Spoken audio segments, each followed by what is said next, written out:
असेल तर काय, छोटंसं चॉकलेट किंवा त्याचं कौतुक आधी करावं लागतं तुम्हाला, आणि मग तो तुम्हाला रिस्पॉन्स करायला चालू करतो. Pre train, generative, pre train, आणि next is what your transformer. मग तुम्हाला काय पाहिजे, टेक्स्ट पाहिजे, इमेज पाहिजे, छानसा व्हिडिओ तुम्हाला बनवून हवाय,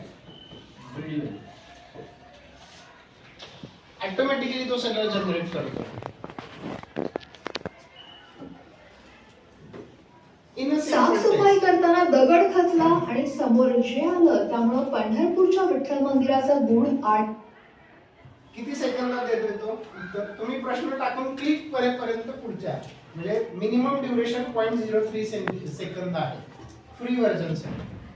पेड व्हर्जनला अनलिमिटेड आहे.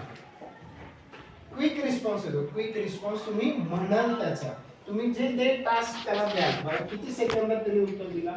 पहिला प्रश्न आपण किती वाजता विचारला होता त्याचा सुद्धा रेकॉर्ड आपण सगळा टाइम टू टाइम काढून चेक करू शकतो, आणि किती वेळात त्यांनी रिस्पॉन्स दिला. हे म्हणजे तुमचं AI आहे, हे फ्युचर आहे, हे फ्युचर आहे. म्हणजे फक्त मी नॉन टेक्स्च्युअल पार्ट, म्हणजे ज्याला आपण काय म्हणतोय की सिंपल, बघा हे मला समजत नाहीये म्हणून मी त्याला काय म्हणतो फक्त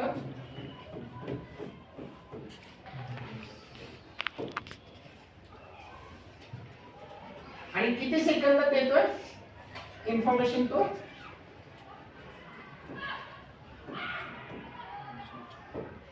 किती वेळ घेतो तो कॅल्क्युलेट करायला.